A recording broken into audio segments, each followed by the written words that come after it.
Shalom,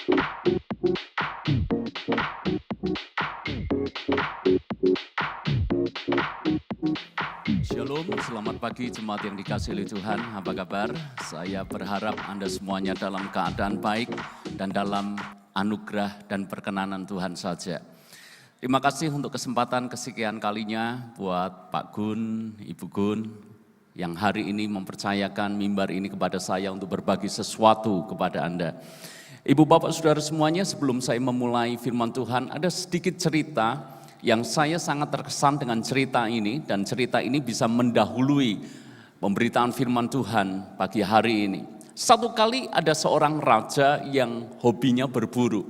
Dia suka sekali berburu di hutan, dan pada waktu itu dia memiliki seorang ajudan yang begitu dia percayai.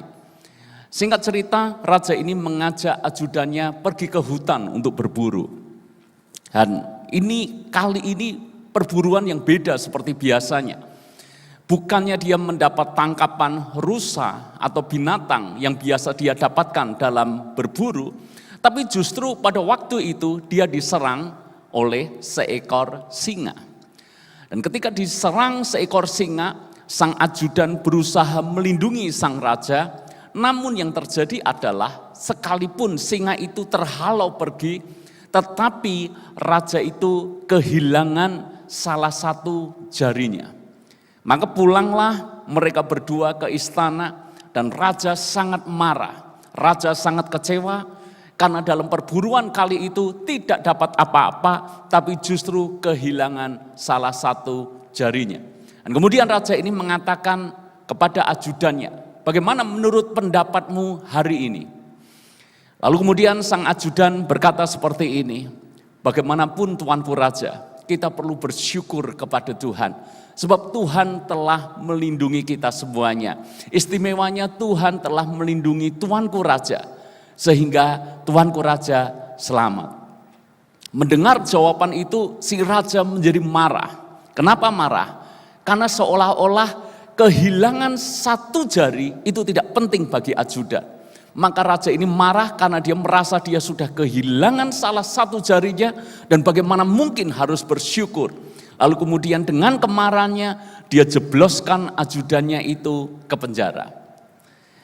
Karena itu beberapa waktu kemudian ketika sudah sembuh, sang raja ini kembali berburu ke hutan. Kali ini tidak ditemani oleh ajudannya, karena ajudan yang dia percaya sudah dijebloskan ke dalam penjara. Raja ini berburu sendirian.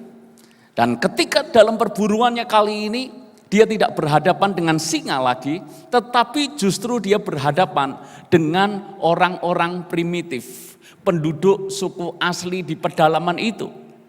Dan seperti di film-film yang mungkin Anda pernah tonton, si raja ini akhirnya justru ditangkap. Dan ditangkap oleh suku-suku primitif ini, dan seperti yang kita tahu biasanya dijadikan korban, dijadikan persembahan seperti itu. Raja sangat ketakutan, dia sangat gemetar, dan ketika harinya sudah ditentukan bahwa altar sudah disiapkan, raja ini hendak dipersembahkan, raja ini berpikir, sudah habis aku, sudah selesai. Hari ini aku akan mati dipersembahkan oleh orang-orang primitif ini. Namun begitu altar sudah siap, ini dukun juga sudah siap menghunus pisau untuk mempersembahkan si raja. Tiba-tiba dia melihat sesuatu yang ganjil. Dia melihat jari orang ini kok tidak utuh, ada cacat.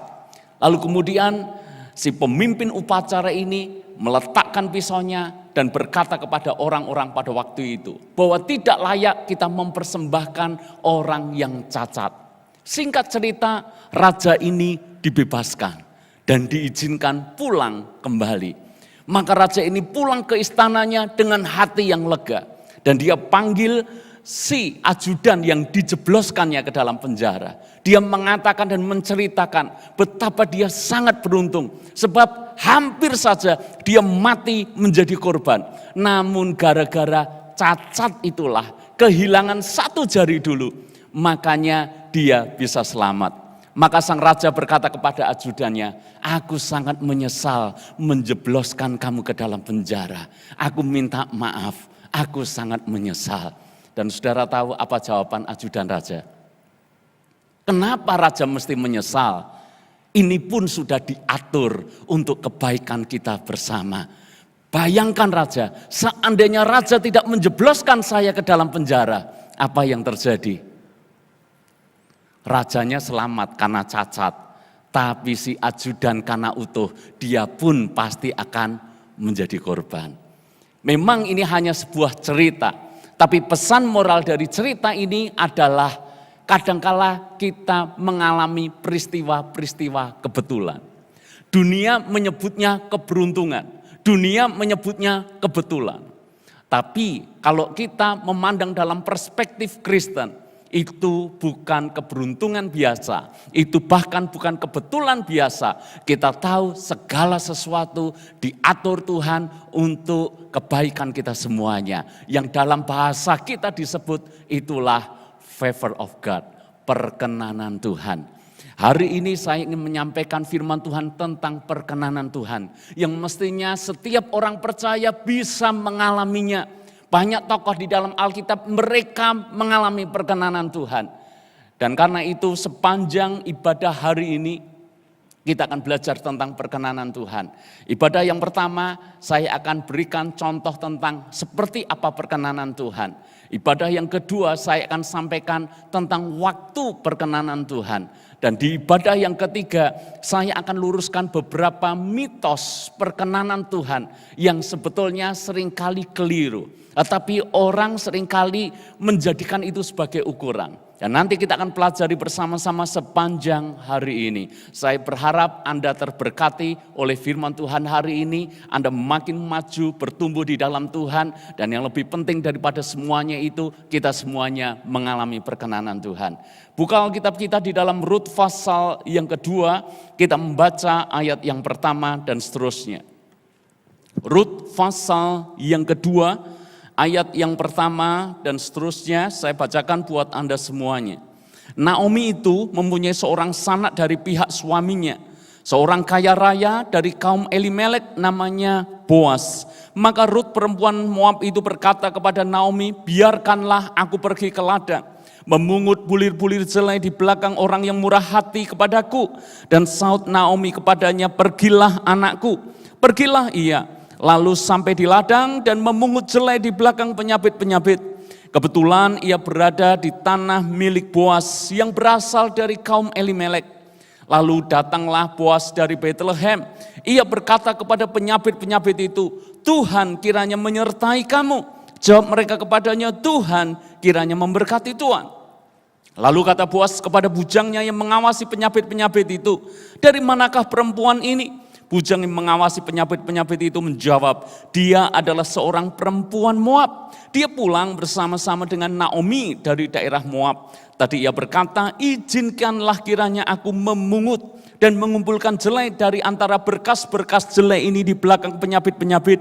Begitulah ia datang dan terus sibuk dari pagi sampai sekarang. Dan seketika pun ia tidak berhenti. Setelah itu berkatalah Boas kepada Rut, dengarlah dulu anakku, tidak usah engkau pergi memungut jelai ke ladang lain, dan tidak usah juga engkau pergi dari sini, tetapi tetaplah dekat pengerja-pengerjaku perempuan. Lihat saja ke ladang yang sedang disabit orang itu. Ikutilah perempuan-perempuan itu dari belakang, sebab aku telah memesankan kepada pengerja-pengerja lelaki, jangan mengganggu engkau. Jika engkau haus, pergilah ke tempayan-tempayan dan minumlah air yang dicedok oleh pengerja-pengerja itu. Lalu sujudlah Rut menyembah dengan mukanya sampai ke tanah dan berkata kepadanya, mengapa aku mendapat belas kasihan daripadamu, sehingga Tuhan memperhatikan aku, padahal aku ini seorang asing. Boas menjawab, telah dikabarkan orang kepadaku dengan lengkap segala sesuatu yang kau lakukan kepada mertua dan sudah suamimu mati, dan bagaimana engkau meninggalkan ibu bapamu dari tanah kelahiranmu serta pergi kepada suatu bangsa yang dahulu tidak engkau kenal. Tuhan kiranya membalas perbuatanmu itu, dan kepadamu kiranya dikaruniakan upahmu sepenuhnya oleh Tuhan Allah Israel yang berada di bawah sayapnya engkau berlindung. Saudara, ini adalah cerita tentang Rut. Saya yakin Anda tidak asing dengan tokoh Rut. Siapa Rut ini? Rut ini adalah orang Moab. penduduk asing dalam konteks budaya Israel. Dan seperti yang kita tahu bahwa keluarga Naomi dari Israel pindah ke Moab. Berpikir bahwa di Moab keadaannya menjadi lebih baik karena Bethlehem pada waktu itu mengalami kelaparan. Namun rupanya di Moab justru keadaan berbanding terbalik. Justru Naomi dan keluarganya habis-habisan di negeri Moab sana. Suaminya mati, kedua anaknya laki-laki juga mati. Tinggallah Naomi beserta kedua menantunya perempuan, yaitu Ruth dan Orpa. Naomi memutuskan untuk kembali ke Bethlehem, dan kemudian kita tahu bahwa Orpa akhirnya tetap berada di Moab, sedangkan Ruth menyertai. Inilah yang akan kita pelajari tentang Ruth, seorang perempuan asing. Namun kita melihat akhir kisah hidup Ruth, bahwa Ruth ini dikatakan orang atau wanita yang sangat berharga. Lebih daripada 7 anak laki-laki.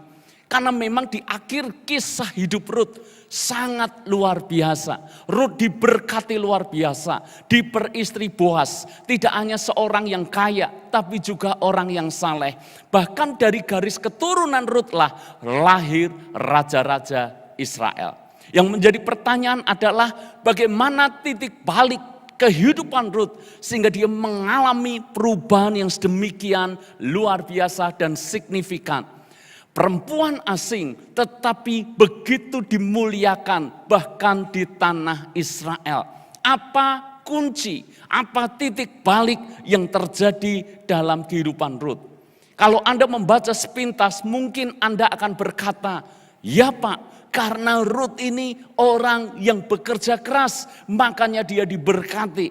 Dan betul jawaban Anda, Ruth memang pekerja keras. Dia setia kepada mertuanya dan dia berusaha menghidupi mertuanya.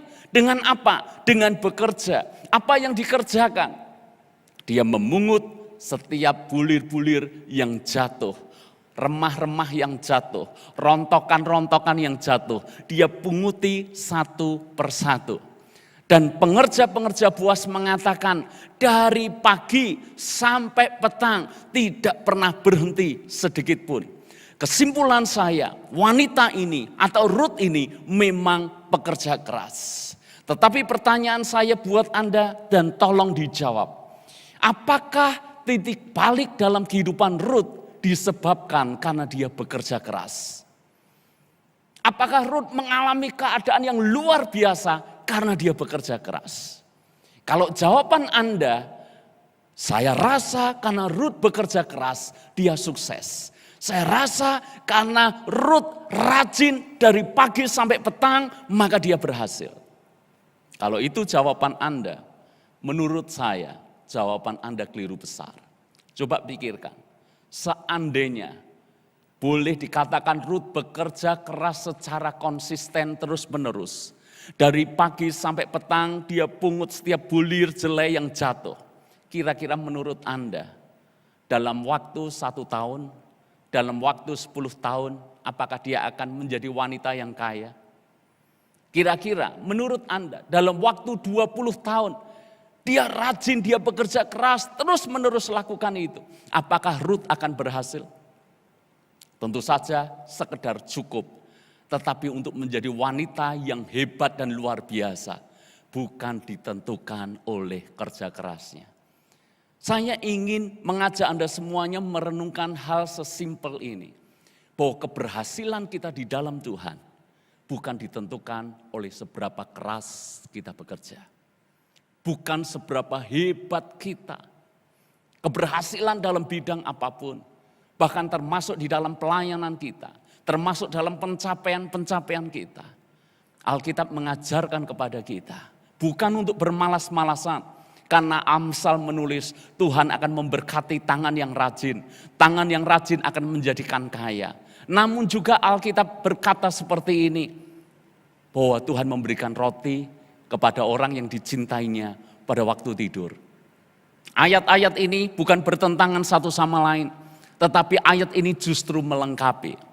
Kerjakan bagian kita, apa yang mesti kita harus lakukan yang terbaik. Tetapi kita tahu perkara, bahwa untuk menjadi berhasil, untuk menjadi berbuah, kuncinya bukan hanya itu yang terutama. Kuncinya justru hiduplah di dalam perkenanan Tuhan. Ketika kita hidup dalam perkenanan Tuhan, hal-hal yang ajaib, hal-hal yang besar akan terjadi. Bahkan seorang yang kita tidak tahu Kristen atau tidak, tetapi dia pernah berkata seperti ini. Seorang Warren Buffett, dia pernah berkata, bukan seberapa kuat kita mendayung, tapi seberapa kuat arus yang ada di bawah perahu kita. Itulah yang membuat kita bisa sampai di seberang. Orang biasa saja berkata, bukan seberapa kuat kita mendayung, seberapa kuat kita bekerja, bukan seberapa hebat, seberapa pintar, seberapa luas koneksi kita. Tapi apakah ada arus kasih karunia yang menyertai hidup kita? Titik balik dalam kehidupan Rut. Kalau saya ulangi lagi di dalam ayat yang ketiga di pasal yang kedua. Pergilah ia lalu sampai di ladang dan memungut jelai di belakang penyabit-penyabit. Kata berikutnya adalah kebetulan ia berada di tanah milik Boas yang berasal dari kaum Elimelek. Alkitab kita menulis kebetulan. Tetapi kalau kita pelajari dalam bahasa asli, sesungguhnya memiliki pernyataan kebetulan yang sudah direncanakan oleh Tuhan. Kebetulan yang sudah disetting oleh Tuhan. Rut kok kebetulan dia pungut jelai-jelai yang jatuh itu di tanah milik Boas. Itu kebetulan pertama. Kebetulan kedua, kok ia diizinkan oleh pengerja Boas. Kebetulan yang ketiga, Boas kok ya pada waktu itu melihat si Rut dan apa yang dilakukannya. Ini peristiwa-peristiwa kebetulan. Namun peristiwa-peristiwa kebetulan ini akhirnya terangkai menjadi sebuah peristiwa yang akhirnya kita tahu benang merahnya. Ada perkenanan Tuhan di situ. Makanya di dalam ayat yang ke-10 dikatakan seperti ini, lalu sujudlah Rut menyembah dengan mukanya sampai ke tanah dan berkata kepadanya, mengapa aku mendapat belas kasihan daripadamu? Bahasa kita, mengapa aku mendapat perkenanan daripadamu sehingga Tuhan memperhatikan aku padahal aku ini seorang asing. Sudah wanita asing. Tidak layak untuk dikasihi, tidak layak untuk diperhatikan. Karena pada waktu itu budayanya adalah perempuan asing itu masyarakat kelas 2. Tapi bagaimanapun juga keadaannya, seburuk apapun keadaannya, setidak ideal apapun keadaannya. Namun ketika mengalami perkenanan Tuhan, hasilnya luar biasa. Karena itu saya mengingatkan kita semuanya ibu bapak saudara. Dalam hidup ini Tuhan bisa menyatakan peristiwa-peristiwa kebetulan. Kebetulan. Namun kebetulan ini bukan terjadi secara acak begitu saja. Menurut beberapa teori dunia yang seringkali kita dengar. Kita tahu bahwa di antara peristiwa-peristiwa kebetulan itu, Tuhan yang sudah mengatur semuanya. Untuk apa? Mendatangkan kebaikan buat kita, umat yang dikasihinya. Yang percaya katakan amin. Peristiwa-peristiwa yang kebetulan terjadi dalam hidup Anda, bukan terjadi secara acak. Bukan terjadi karena memang kebetulan terjadi. Tapi mari kita selalu memaknai kebetulan ini adalah sesuatu yang sudah Tuhan rencanakan dalam hidup kita. Dalam hidup saya sering mengalami quote on quote kebetulan. Tapi pada akhirnya saya paham itu bukan kebetulan biasa. Saya tahu Tuhan mengasihi kami, Tuhan menyatakan perkenanannya kepada kami, dan Tuhan memberkati kami dengan cara yang ajaib. Tuhan memberkati kami dengan cara yang unik. Saya lupa apakah saya pernah menceritakan kepada Anda Saya memulai bisnis dengan 5 roti 2 ikan. Artinya saya memulai bisnis dengan sesuatu yang kecil dan sederhana. Modal kami sangat terbatas, sangat-sangat kecil. Kami memulai bahkan dari rumah kontrakan yang luasnya hanya 60 meter persegi. Separuhnya untuk tempat kami tinggal dan separuhnya untuk kami bekerja. Semuanya sangat terbatas, semuanya sangat mepet. Tetapi saya menyaksikan kepada saudara, hanya dalam waktu hitungan tahun pertama akhir, kami mengalami lonjakan omset yang gila-gilaan. Dan kadangkala kalau seseorang menceritakan perkenanan Tuhan, mungkin memang terdengar agak sombong. Tapi sebetulnya buat kita yang mengalami, bukan seperti itu. Bahkan kadangkala kami pun seolah tidak percaya, kenapa itu bisa terjadi. Menurut ukuran manusia, dari modal yang sangat kecil, dari sesuatu yang sangat-sangat terbatas, sulit untuk mengalami kemajuan yang besar.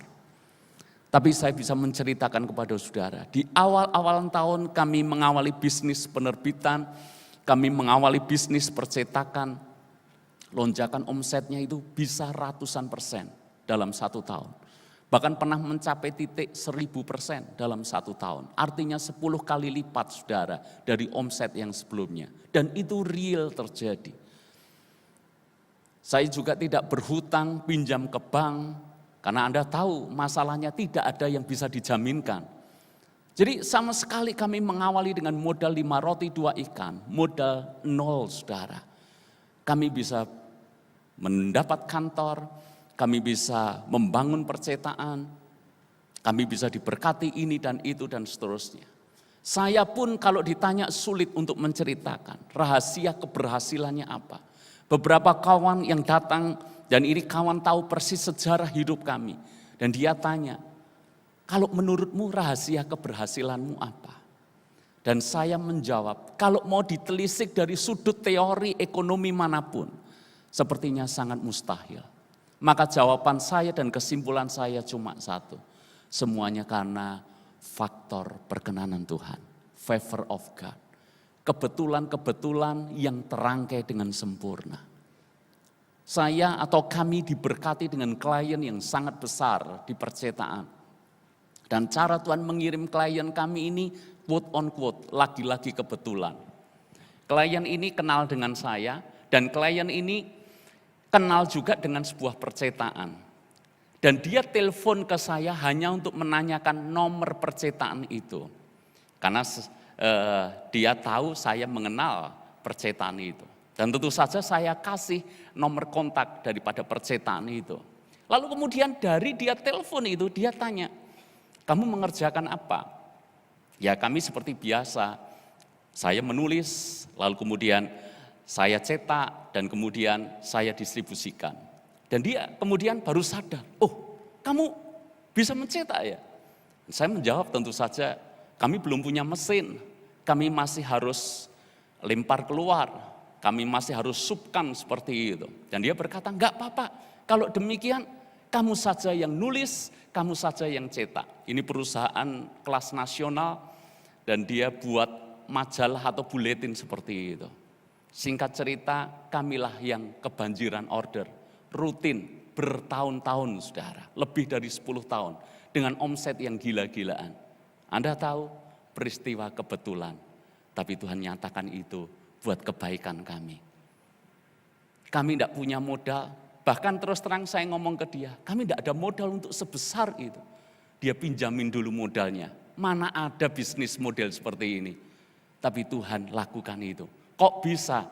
Perkenanan Tuhan yang bisa menjawabnya.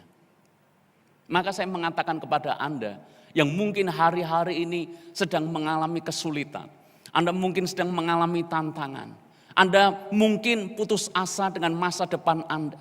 Sumber daya sudah habis. Semuanya serba terbatas. Seolah-olah tidak ada jalan keluar.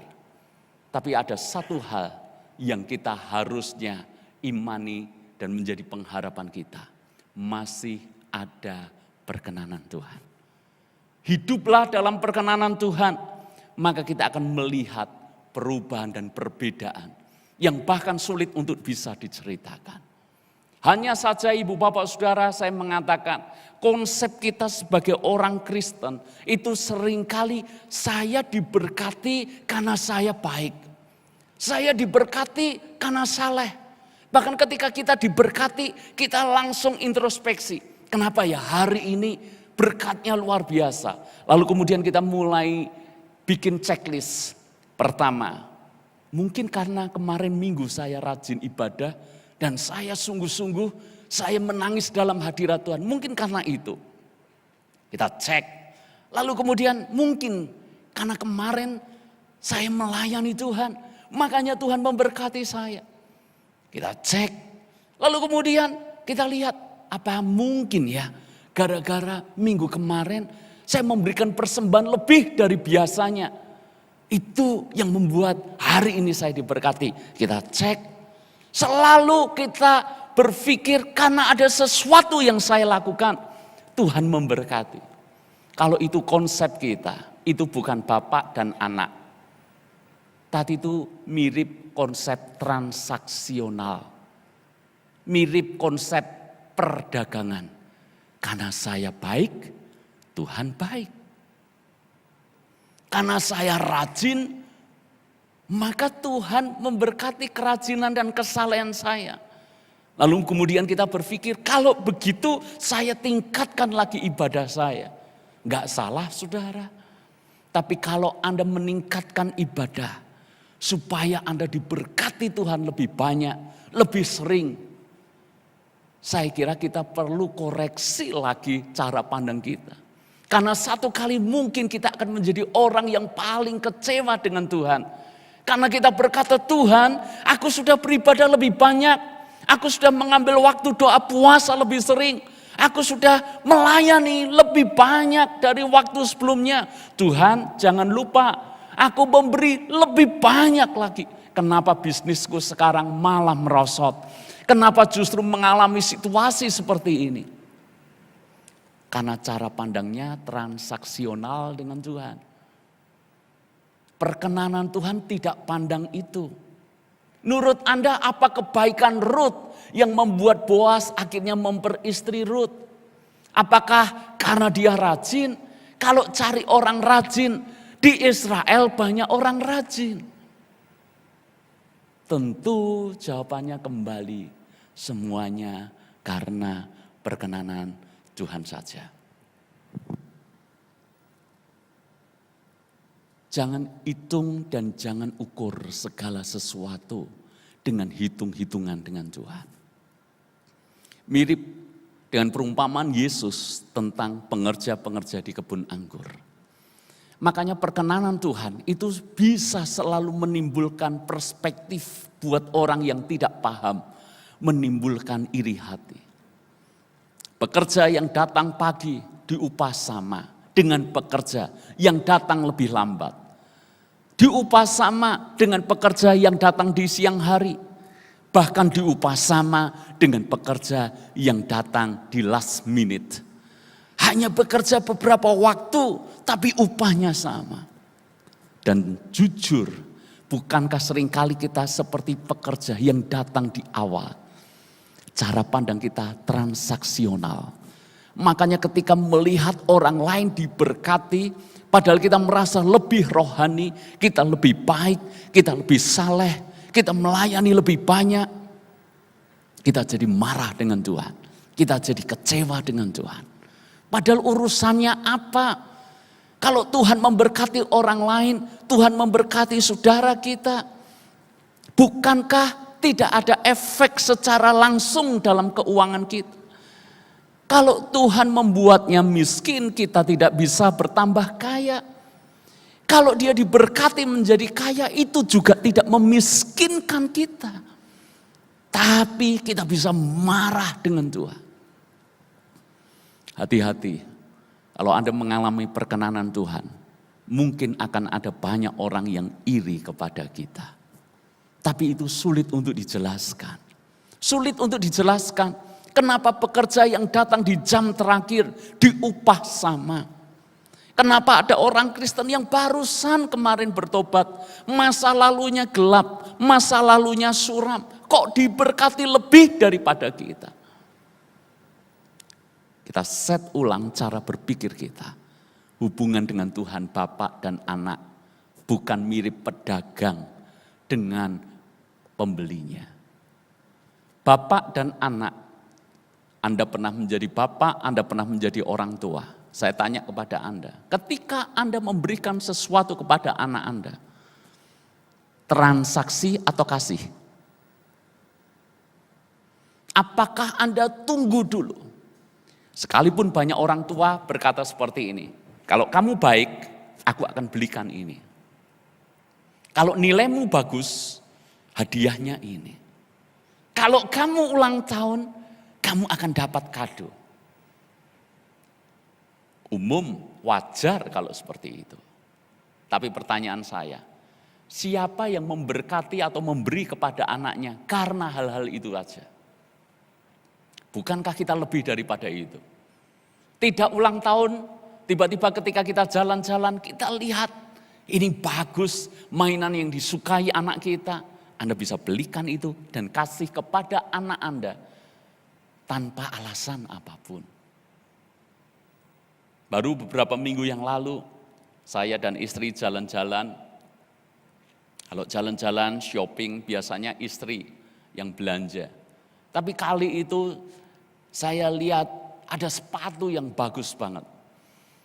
Lalu kemudian saya tanya ukurannya kok ada. Dan kebetulan kok diskonnya besar. Dan saya coba kok pas juga. Saya coba pas. Tapi saya ngomong kepada istri, saya pengen kasih ini untuk anak kami, namanya Brian. Brian pasti suka dengan sepatu ini. Dan benar pulang dari mall saya kasih. Pikir saya kalau sampai enggak suka, paling enggak bapaknya bisa pakai, saudara. Prinsip ekonomi tetap harus jalan. Anak saya sangat suka. Sangat suka, karena juga lumayan mahal untuk ukuran sepatu. Kalau ditanya apakah dia ulang tahun hari itu? Enggak juga. Apakah karena nilainya bagus? Saya tidak sempat menanyakan nilai ulangan pada hari itu. Tapi karena saya pengen memberi. Kenapa? Karena saya bapaknya dan saya mengasihi anak saya. Saya tahu apa yang membuat anak saya suka, saya akan beri itu. Ini bapak di dunia, bapak yang penuh dengan penuh dengan kelemahan mungkin. Belum sempurna, apalagi Bapa kita di sorga. Bagaimana mungkin tidak? Dia sangat rindu untuk memberkati Anda. Perkenanan Tuhan, dia sangat rindu melimpahkannya kepada Anda.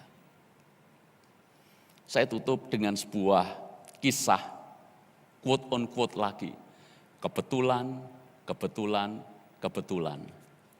Namun Tuhan seolah menyatakan sesuatu kepada saya. Kebetulan yang direncanakan untuk mendatangkan kebaikan buat saya. Kisah ini terjadi 2-3 bulan yang lalu, saudara.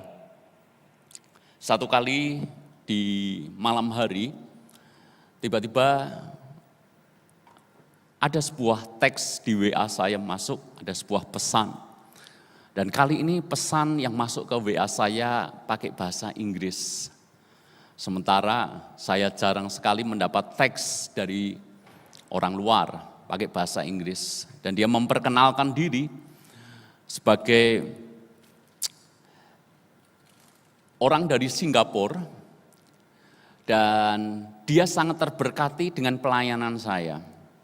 Sehingga dia ingin memberikan donasi kepada saya. Awal membaca teks itu terus terang saudara, saya berpikir ini adalah penipuan.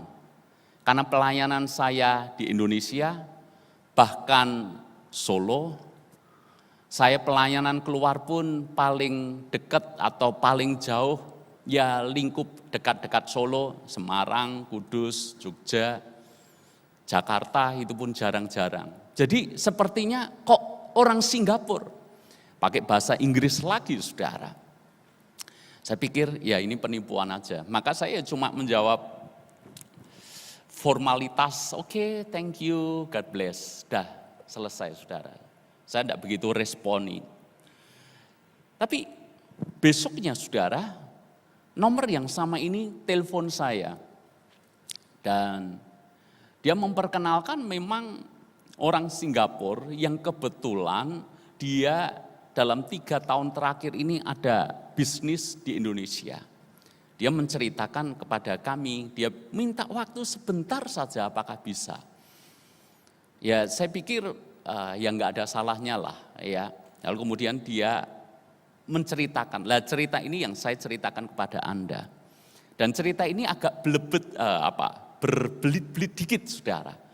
Saya memulainya bagaimana saya juga bingung, tapi ini ceritanya. Dan dia menceritakan kepada saya seperti ini. Awal dia cerita, dia berkata, saya tahu pastor menyangka bahwa saya ini seorang penipu. Karena memang marak seperti itu. Tetapi sebetulnya inilah yang terjadi. Beberapa hari kemarin, saya sedang mengalami masalah yang sangat besar.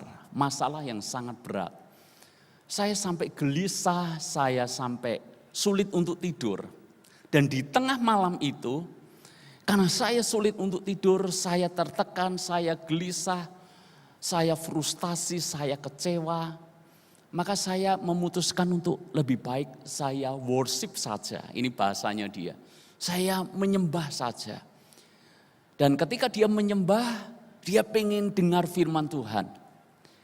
Maka dia buka channel YouTube, diketiklah tentu saja channel gereja dia.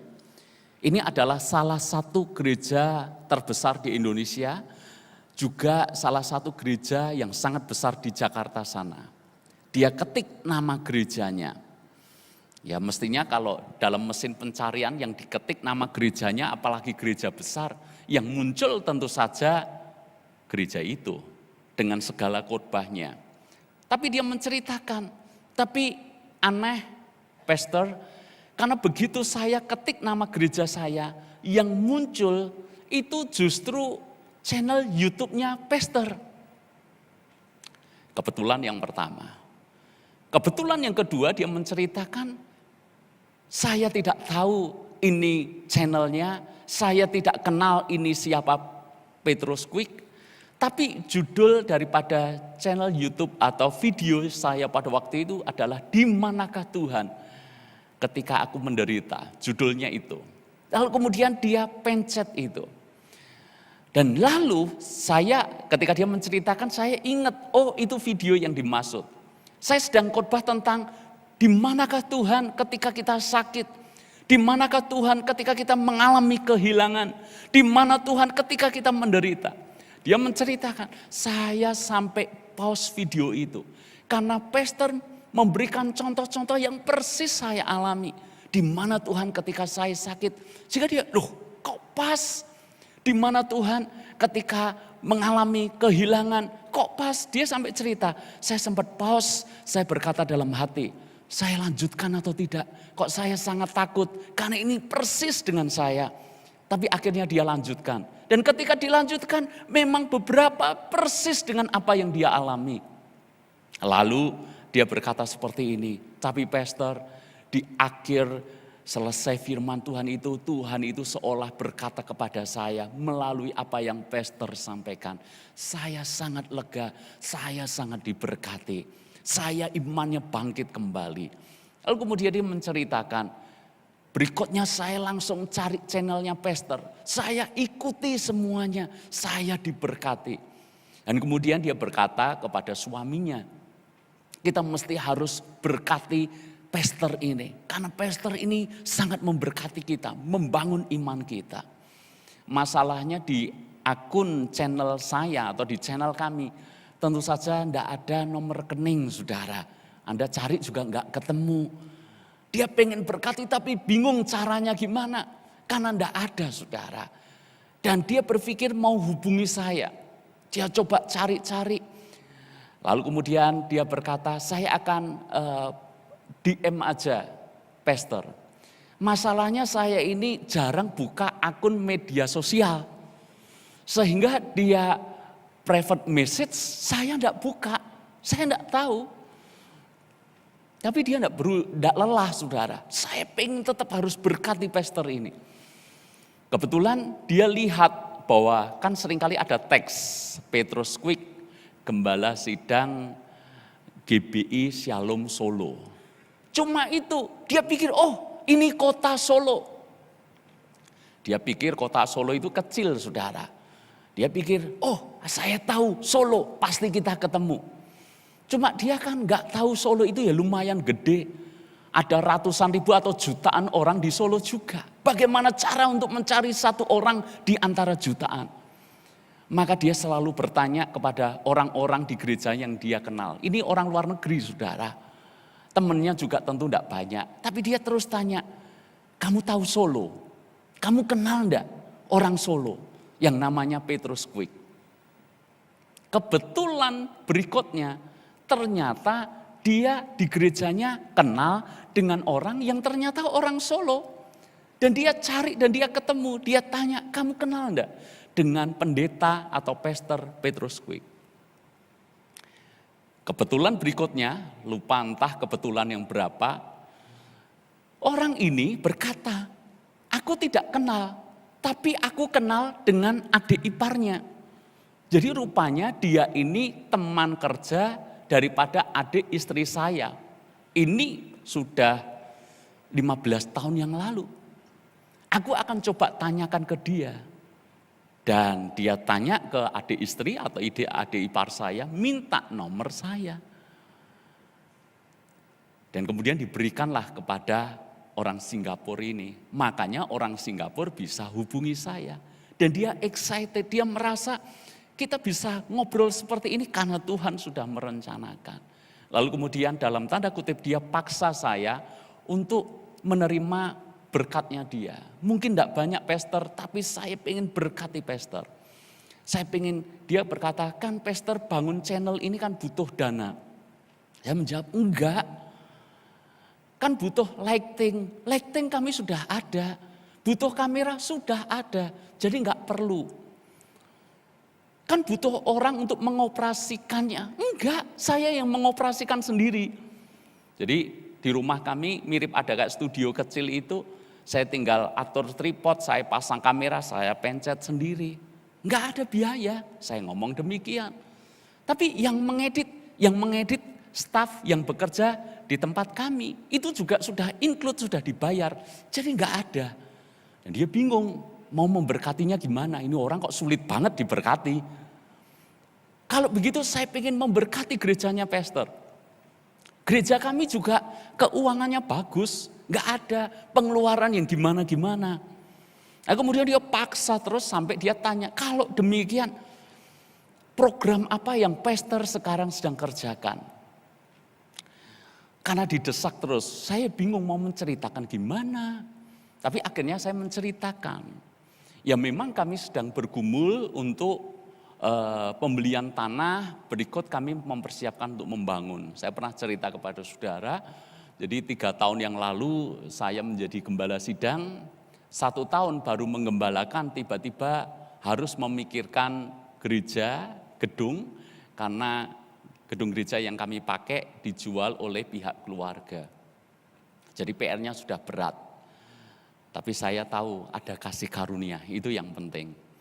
Maka dengan jemaat yang masih sedikit, jemaat kami hanya total 150-an, jemaat dewasa ya 120-an saudara. Sangat sedikit. Dan untuk membeli tanah seluas itu, sebanyak itu, membangun dengan dana yang sebegitu itu juga besar. Ya, karena kapasitas kami sedang persiapkan bahwa kapasitas kami 400 jemaat sekali ibadah. Dan kami transaksi pada waktu itu Februari dan Maret tiba-tiba pandemi. Anda bisa bayangkan. Jadi komplit sudah. Tapi selama ada kasih karunia Tuhan, itu cukup buat kami. Lalu kemudian dia berkata, kalau demikian kami pengen berkati untuk gereja pastor yang sedang ngurus untuk tanah, sedang persiapan membangun. Ya, dia berkati saudara. Memang kalau di nominal ya biasa. Tetapi buat saya pada waktu itu, saya tahu persis, seolah itu Tuhan ngomong kepada saya secara pribadi. Kalau orang Singapura yang tidak saya kenal, dengan cara yang unik bisa kenal dengan saya. Dengan perjuangan dia tanya sana, tanya sini, kok kebetulan bisa nyambung. Tuhan ngomong pribadi kepada kami, kepada saya. Terlebih lagi Tuhan akan mencukupkan semuanya. Terus terang kadang-kala takut saudara. Dengan jemaat masih belum banyak dan harus tantangannya cukup besar. Apalagi di masa pandemi sangat berat. Tapi itu seolah-olah Tuhan sudah kasih tanda awan sebesar telapak tangan. Baru dia berkati kami sekitar seminggu 2 minggu dia kontak saya lagi. Pastor, saya akan ceritakan tentang program gereja pastor ini soal pembangunan ke teman-teman saya. Kebetulan enggak? Mungkin jawabannya demikian. Dan saya berkata apa? Puji Tuhan, amin. Dan saya menjawab sesuatu yang mungkin dia tidak pernah menyangka. Karena saya menjawab, jangan. Saya tidak bersedia jika Anda karena baru kenal saya seminggu 2 minggu langsung menceritakan kepada koleganya untuk bisa bantu. Saya justru menjawab dia, lebih baik Anda kenal saya dulu, Anda kenal kami dulu. Karena saya pribadi waktu itu kok mikirnya gini ya, jangan-jangan Tuhan sedang menguji saya. Saya ini serakah, saya aji mumpung, saya mata duitan. Karena saya pelayanan ini murni, tulus. Kalau gereja nanti akhirnya terbangun bukan karena saya, tapi karena perkenanan Tuhan. Jadi saya berkata, jangan, saya harap tidak. Lebih baik kenal kami dulu. Dan dia sangat menghargai itu. Bahkan dia ngomong, 1 kali saya pasti ke Solo untuk ketemu dengan pastor. Sampai hari ini beberapa kali dia berkati gereja kami. Bahkan minggu lalu dia sampai minta maaf karena telat memberkati gereja kami. Anda bayangkan, orang yang tidak kami kenal sebelumnya, sudah memberkati pakai minta maaf karena lupa untuk memberkati. Apa itu bukan perkenanan Tuhan? Saya mengalami saudara. Gereja kami mengalami. Kecil memang, tapi saya tahu kalau ada perkenanan Tuhan di dalamnya, tidak ada yang mustahil. Kalau saya mengalami, saudara bisa mengalami juga. Gereja Anda bisa mengalami juga. Yang paling penting adalah dengan Tuhan, hati harus tulus murni. Jangan takut dengan apapun. Dia Bapa kita dan kita anaknya. Amanlah kita di dalam Tuhan. Saya berdoa pesan firman Tuhan ini menjadi berkat buat Anda semuanya. Pulang dari tempat ini dengan cara pandang yang baru. Terbuka untuk perkenanan Tuhan yang akan dinyatakan kepada kita semuanya. Haleluya, Tuhan memberkati. Mari bangkit berdiri bersama-sama.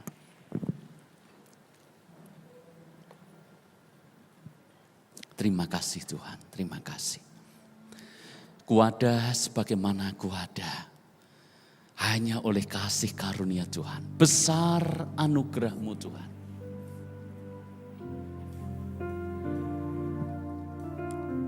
Terima kasih Tuhan. Kuada sebagai mana kuada,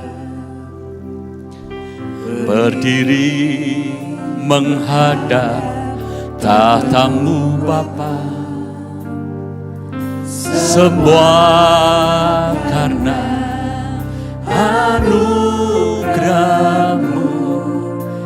yang telah selamatkanku.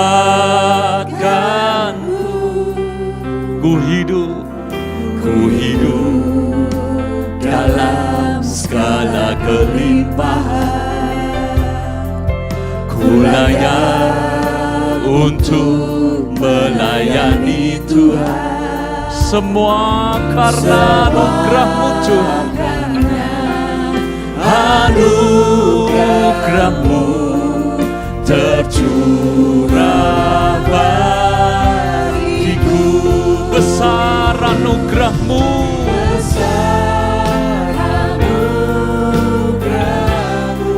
berlimpah kasih-Mu. Mari percayai, semakin hari semakin bertambah, besar anugerah-Mu. Mari sekali lagi jemaat, nyanyikan dengan iman dan pengharapan.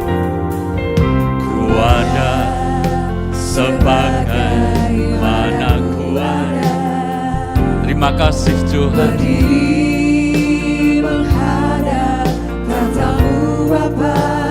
Semua karena anugerah-Mu Tuhan.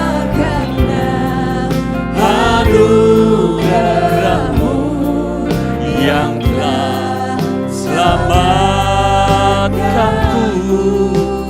Kami hidup dalam segala kelimpahan. Terima kasih, ku layak untuk melayani Tuhan. Semua karena anugerah-Mu tercurah bagiku. Besar anugerah-Mu,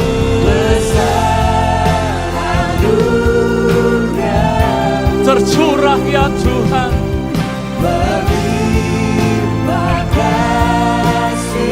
Semakin hari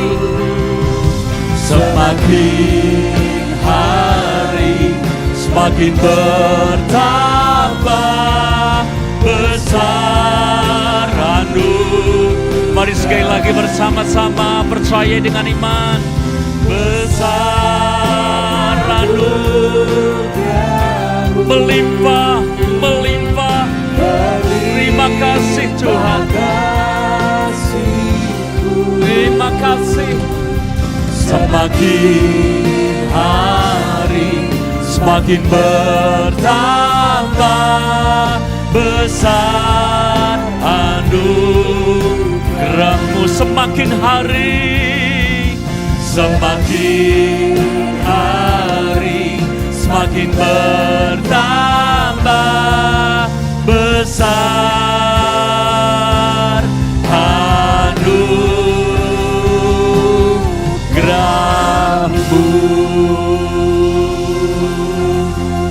Haleluya.